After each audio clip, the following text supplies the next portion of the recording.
Oh, hi there. Didn't see you there. I was just telling my friend here about my favourite story, Alice in Wonderland. Let me read it to you. This is Animated Classics' Disney version of Alice in Wonderland by original author Lewis Carroll. Once upon a time, on a warm afternoon, a young girl named Alice sat in a tree with her cat Dinah as her sister read aloud from a very boring book. "Alice, will you kindly pay attention to your history lesson?" scolded her sister. But Alice found it hard to listen to a book without pictures. Alice told her sister that in her world, books would be nothing but pictures. "What nonsense!" Alice's sister replied. "Nonsense! That's it. Dinah, if I had a world of my own, everything would be nonsense," Alice said as she wandered towards a field of flowers. "You'd be just like people, Dinah, and all the other animals too." As Alice spoke, a white rabbit hurried by. It was no ordinary rabbit. This rabbit wore a red jacket and carried an enormous gold watch. "Oh, my fur and whiskers!" declared the white rabbit. "I'm late." Alice wondered if he was late for a party. She called for him to wait, but the white rabbit did not stop. He hurried towards a tree and disappeared into a hole among the roots. Alice looked into the hole. She thought it was a strange place to have a party. "You know, Dinah, we really shouldn't be doing this," said Alice, as she squeezed into the hole. "After all, we haven't been invited, and curiosity often leads to trouble." At that very moment, Alice fell into a very deep pit. "Goodbye, Dinah," she called. Dinah waved goodbye. As Alice tumbled deeper and deeper, her skirt opened up like a parachute. The pit was very dark. As Alice floated downwards, she turned on a lamp and saw that the sides of the pit were decorated with wallpaper and pieces of furniture. "What if I should fall right through the centre of the earth?" wondered Alice. "And come out the other side? Will people walk upside down?" Alice did land upside down, with her feet hooked over a curtain pole. Ahead, she saw the white rabbit run down a topsy-turvy corridor. Alice tried to follow. "Oh, Mr. Rabbit, wait, please," called Alice. Unsure of which way he went, Alice turned to see a door closing.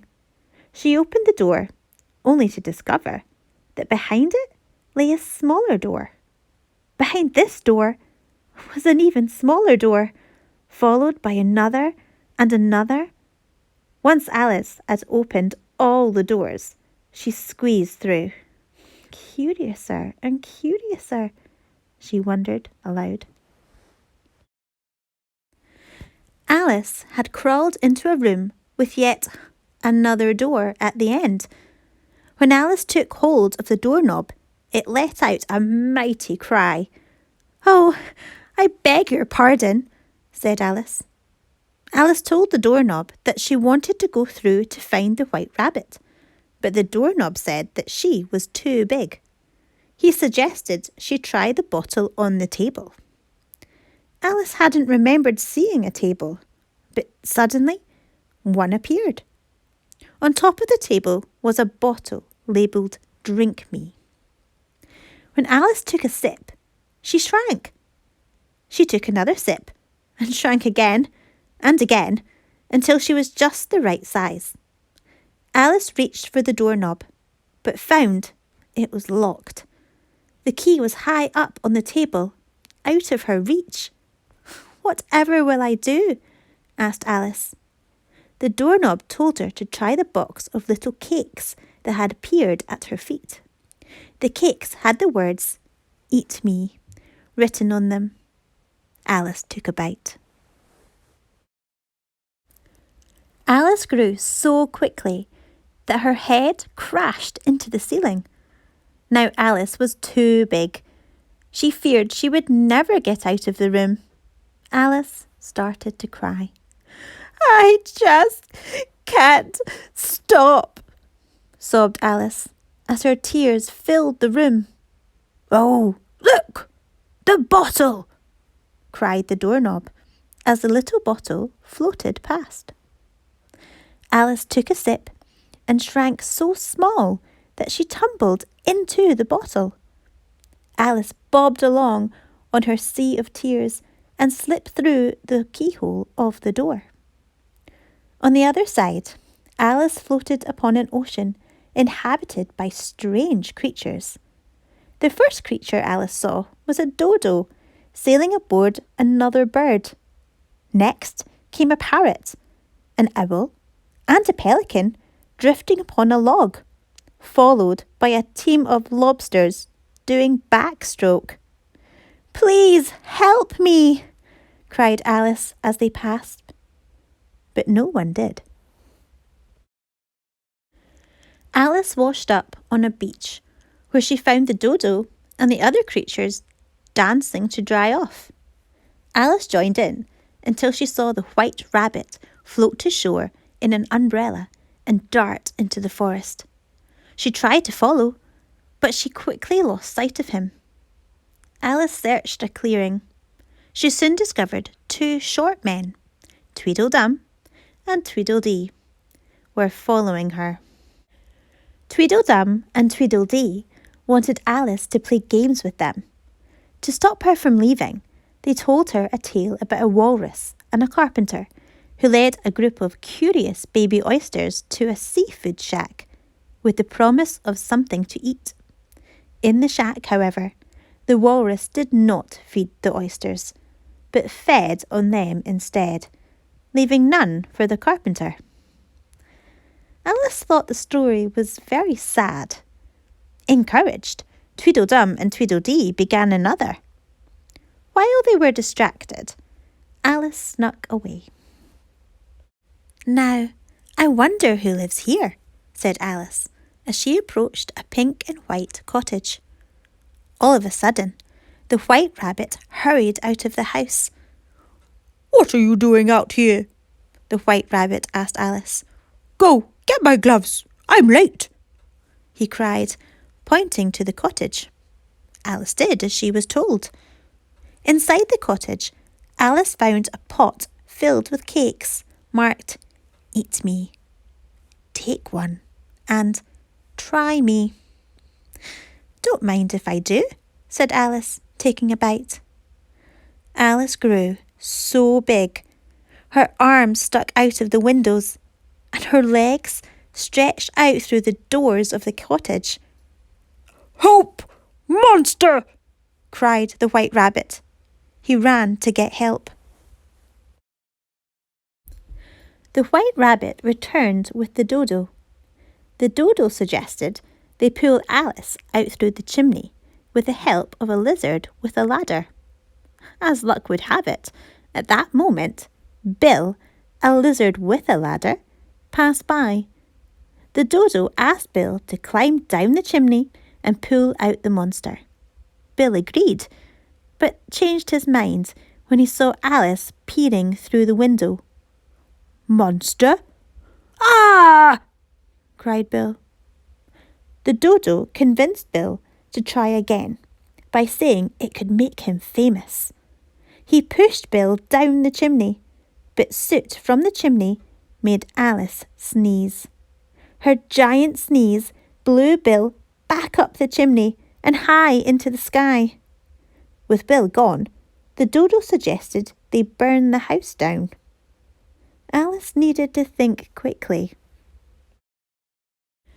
Alice reached into the garden and pulled up a carrot, along with the white rabbit who was trying to stop her. Alice took a bite of the carrot and shrank. The white rabbit looked at his watch. "Ah, I'm late," he cried, running out of the door. He disappeared into a meadow. Alice was too small to follow him. curious butterflies," said Alice, as a flight fluttered by and landed on a leaf. "You mean bread and butterflies," said a voice, as the butterflies assembled themselves into a loaf of bread. Alice looked to see who had spoken, but all she could see were flowers. "That's nonsense," Alice said. "Flowers can't talk." "But of course we can talk, my dear," said a rose. "And we sing too," added a group of pansies. The flowers sang a lovely song, but once they were finished, Alice found that the flowers weren't very nice. They tried to determine what kind of flower Alice was, with her peculiar petals, lack of fragrance and scrawny stems. They concluded she must be a weed. "I'm not a weed," said Alice. "Well, you wouldn't expect her to admit it," said a flower. "We don't want any weeds in our bed," said the pansies. A pair of daffodils tipped water over Alice. The flowers laughed. They rudely forced Alice out of their area. Alice walked until she came to a caterpillar. "Who are you?" asked the caterpillar. "Well, I hardly know, sir. I've changed so many times this morning, you see," replied Alice. "Well, don't you think you ought to tell me who you are first?" "Why?" asked the caterpillar. Then he asked Alice to recite. "How doth the little busy bee improve each—" Alice began. "Stop!" interrupted the caterpillar. "That is not spoken correctly. It goes, how doth the little crocodile improve his shining tail and pour the waters of the Nile on every golden scale?" This recitation was unlike any Alice had heard before. "Well," Alice said, "if you ask me—" "You?" interrupted the caterpillar. "Who are you?" Annoyed to be back where she started, Alice left. The caterpillar called after her and asked her what her problem was. "I should like to be a little larger, sir," Alice explained. "Well, after all, 3 inches is such a wretched height."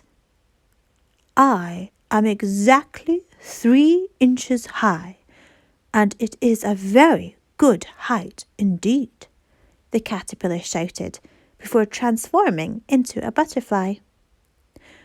"By the way, I have a few more helpful hints.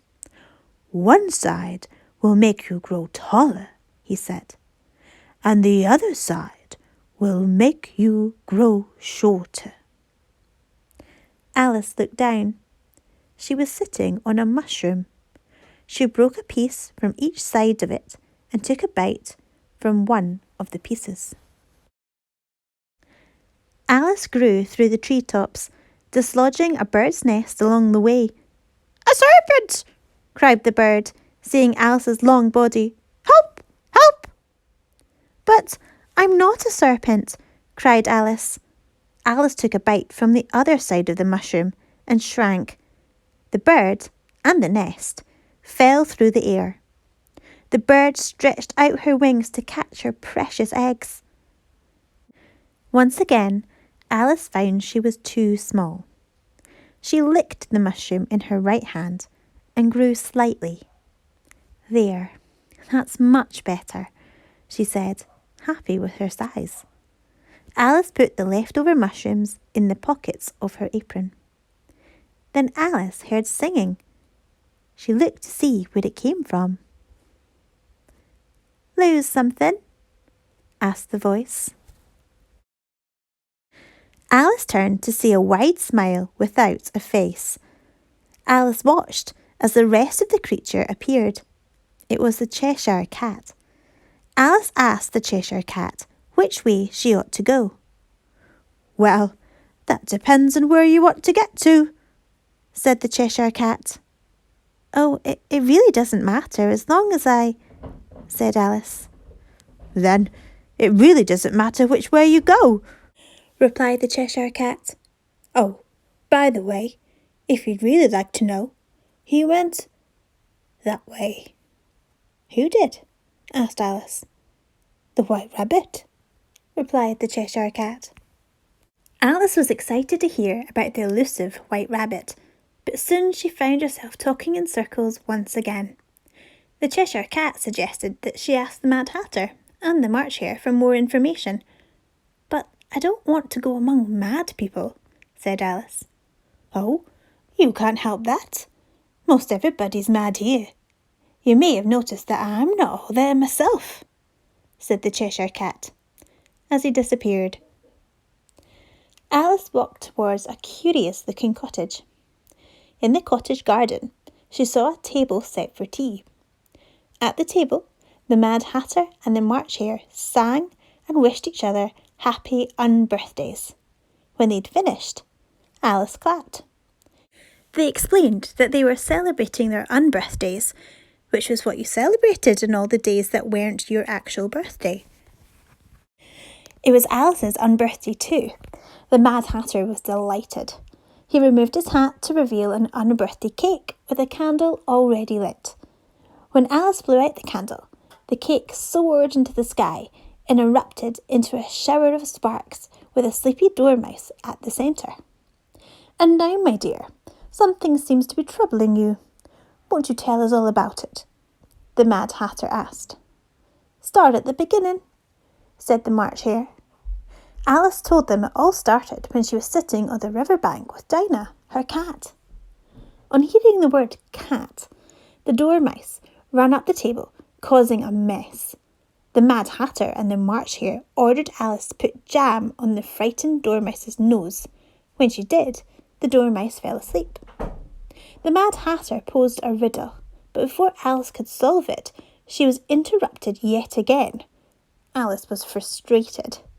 Seeing she was upset, the March Hare offered Alice yet another cup of tea, but Alice had had enough.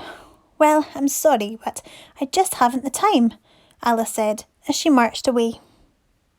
The time! Who's got the time? Called the March Hare. No time. Hello, goodbye, I'm late, said the White Rabbit, dashing through the garden gate. The Mad Hatter seized the White Rabbit's watch and examined it. Well, no wonder you're late. Why, this clock is exactly 2 days slow, explained the Mad Hatter. To fix it, the Mad Hatter dunked the watch in tea. He used a fork to pull out its wheels and springs before spreading it with butter. The White Rabbit tried to protest, but it was no use. By the time the Mad Hatter had finished, the watch hopped about the table, spitting out springs and gears. Thinking the watch had gone mad, the March Hare struck it with a mallet. Oh, my watch, lamented the White Rabbit. And it was an on-birthday present too.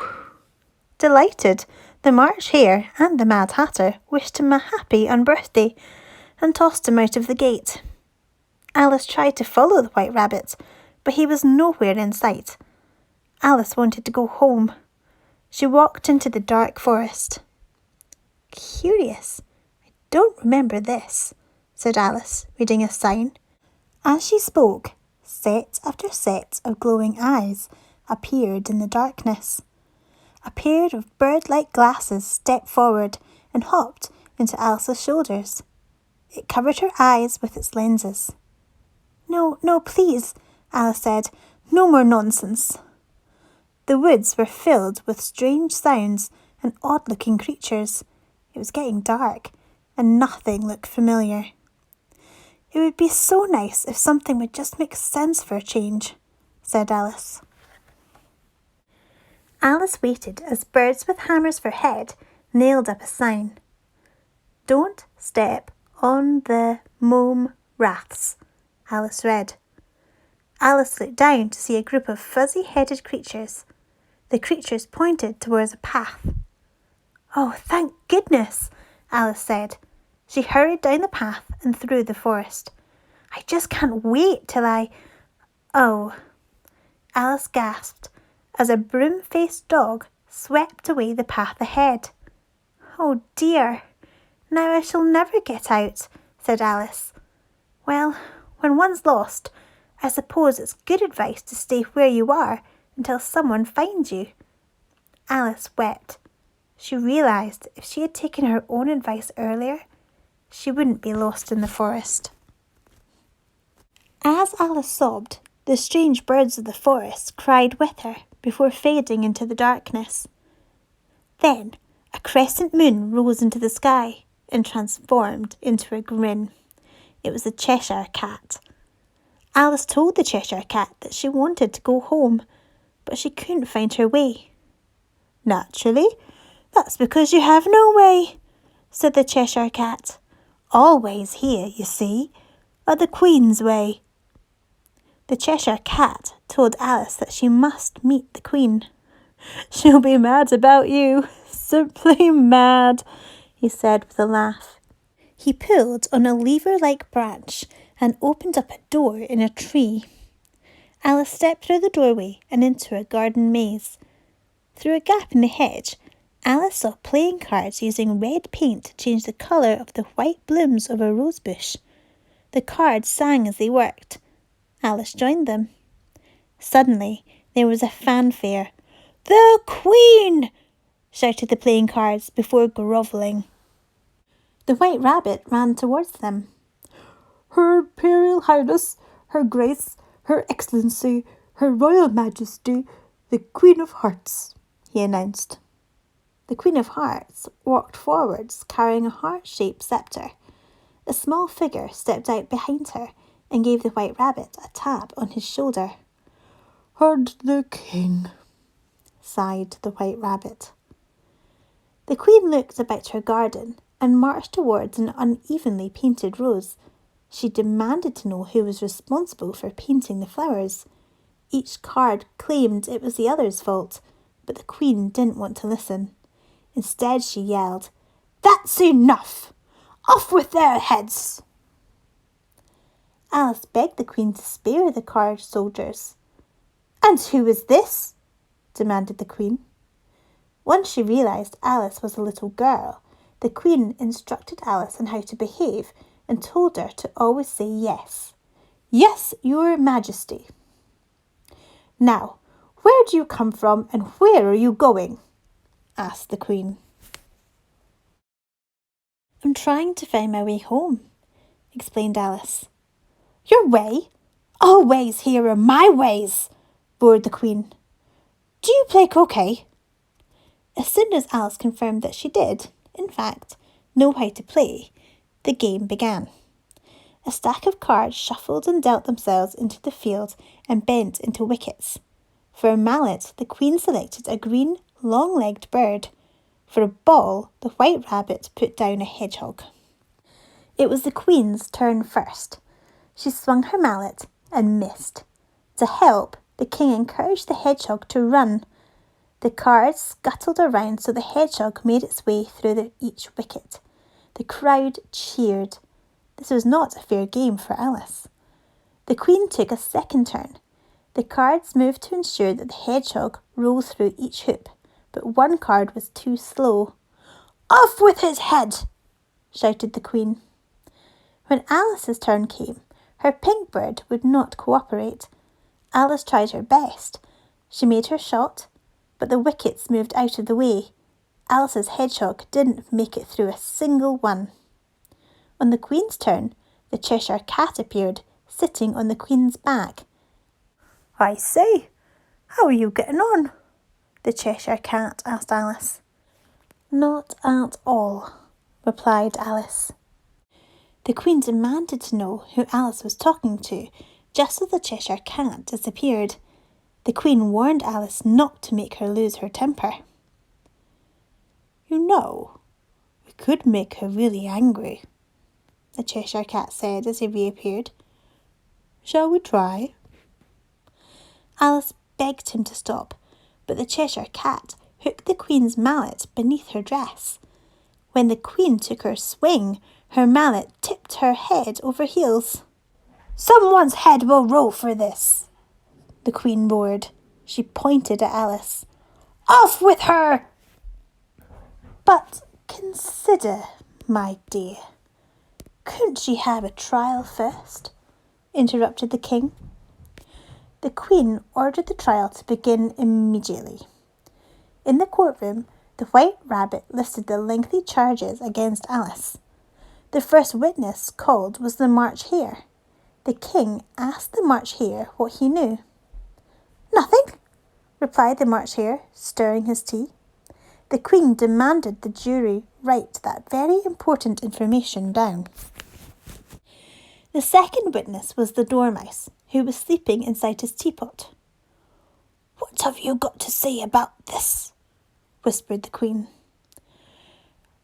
"Twinkle, twinkle, little bat, how I wonder," said the Dormouse before falling asleep.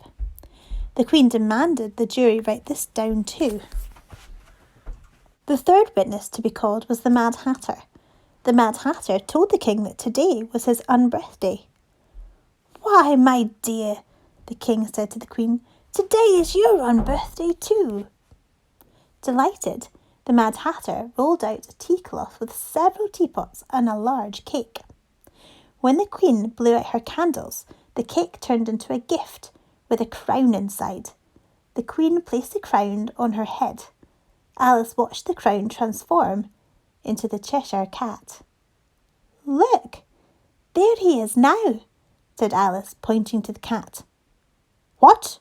Who?" asked the queen. "The Cheshire Cat," Alice replied. On hearing the word cat, the Dormouse dashed out of the teapot. The Mad Hatter cried out for someone to fetch the jam. Alice took the jam from the table, and the March Hare pulled out a spoonful. "Let me have it," demanded the Queen of Hearts. A large blob of jam splattered across the Queen's face before the king, attempting to catch the Dormouse, hit her on the head with the gavel. "Somebody's head's going to roll for this," roared the Queen of Hearts. Her eyes rested on Alice, who was left holding both the gavel and the jam. Thinking fast, Alice remembered the mushrooms in her pockets. She took them out and ate them. The Queen gasped as Alice grew taller than the courtroom ceiling. The cards advanced and tried to attack. "Oh, pooh, I'm not afraid of you," said Alice, scattering them. "Why, you're nothing but a pack of cards. And as for you, your Majesty," Alice said to the Queen of Hearts, "why, you're not a queen. You're just a fat, pompous, bad-tempered old tyrant." As Alice spoke, the second mushroom she had eaten made her shrink. "Off with her head!" screamed the Queen. Alice ran as the Queen and her card soldiers chased after her. Alice sped across the garden, weaved around the maze, and raced through the forest. She ran over the Mad Hatter's table, where she fell into a cup of tea. Alice found herself swimming across an ocean of tea. She caught sight of a familiar face floating on a mushroom. It was a caterpillar. "Mr. Caterpillar, what will I do?" Alice begged, clinging to the top of the mushroom. "Who are you?" replied the caterpillar. Next, Alice found herself running down a tunnel with the Queen of Hearts and her army close behind. Alice ran towards a floating door and reached for the handle. It looked just like the one from the beginning of her journey. "Still locked, you know," complained the doorknob. "But the Queen, I simply must get out," begged Alice. "But you are outside," said the doorknob, opening the keyhole wide enough so that Alice could take a look. Through the keyhole, Alice was amazed to see herself sleeping beneath a tree with Dinah in her lap. Alice looked over her shoulder at the advancing Queen. "Please wake up, Alice," she cried to the Alice beyond the door. "Alice! Alice!" As the sound of her name grew louder, the vision of the Queen and the guards blurred into a vision of colours and shapes. "Alice, will you kindly pay attention and recite your lesson?" asked Alice's sister.